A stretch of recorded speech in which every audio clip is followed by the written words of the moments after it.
After the part in product and development, I'm sure that you have experienced already what it is like trying to make some attempts on some of the processes that your product wants to do, or in short, what are the features of the product that you would like to test. Our next topic is going to be about on modeling, simulation, and evaluation. From these three words, it is important because when you talk about modeling, it talks about the structure or what are the physical details of the product that you are going to complete.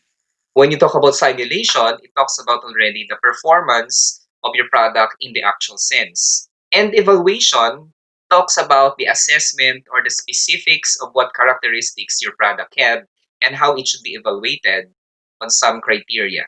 Given that, modeling, simulation, and evaluation, there is a need to demonstrate the product in prototype and its features to ascertain the details and its function. There is also a need to test the different characteristics of the product or innovation to safeguard the users and the inventor. So you see, we have to be safe. You have to be clear from any dangers or minimize some possible dangers that can happen when it's being practiced. I mean, some other tools, for example, or some other inventions gets to have their risk. For example, when you have a bulb, its benefit is very clear because it can enlighten a very dark room. But anyhow, it has dangers when you talk about electrical consequences, like if you don't handle it very well. So this is very important. The first part of this topic is going to be about the prototype test. Prototype test, this is the prototype construction of the product to ascertain the details of the product right before it is constructed in its final form. In this part, the picture of the prototype will be presented on a figure.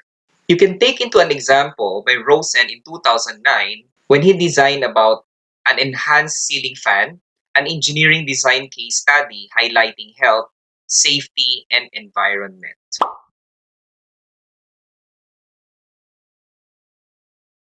Our next topic is about functional tests under modeling, simulation, and evaluation.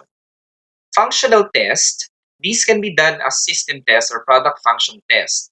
For system or software tests, functional testing reviews each aspect of a piece of the software to make sure it works, also known as functions, correctly. Quite simply, functional testing looks at what software is supposed to do and make sure it actually does that. So while functioning testing looks at an application's ability to execute, non-functional testing looks at its overall performance, for example, by testing the scalability, reliability, security, and compatibility according to Qua-Symphony in 2019. The next test is endurance test.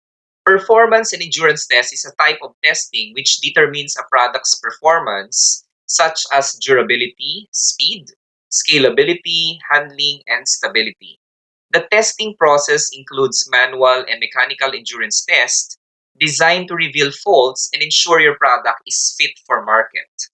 Performance testing helps you identify performance problems early on in your product's life cycle.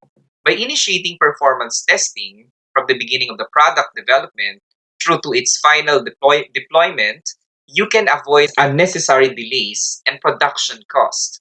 As test results are a key indicator of product quality, performance testing also helps you to win acceptance from increasingly demanding users or industry. For product development, the functional test simulates or emulates the real environment and forces switching operations that could otherwise only be done after installation. Voltages, currents, and other measurement values are programmed and switching sequences are run in the exact same way as it would happen in reality. We will have to consider health and safety under simulation, modeling, and evaluation. It was necessary to address numerous health and safety issues relating to the product development and their application by potential users, as well as to the basic product design. This part should show that the product undergone validation from experts or other tests. An example can be seen by in the same research by Rosen in 2009. Economics. Economics is an important factor in considering an innovation or invention.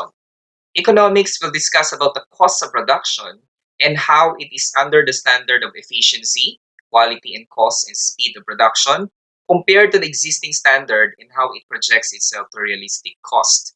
For example, if you want to invent a certain tool for a car repair, you have to make it sure that the cost of producing it is lesser in the current market. Or else, if it has the same feature and yet it is expensive, then the innovation will not thrive in the market. Let's proceed to the next component, which is environmental compliance.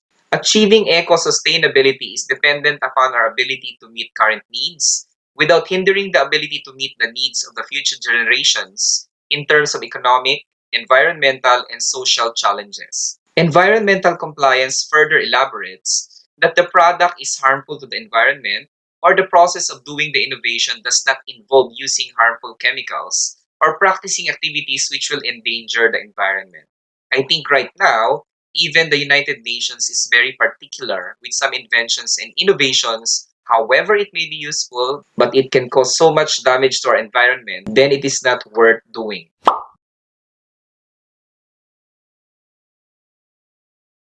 Let's talk about aesthetics.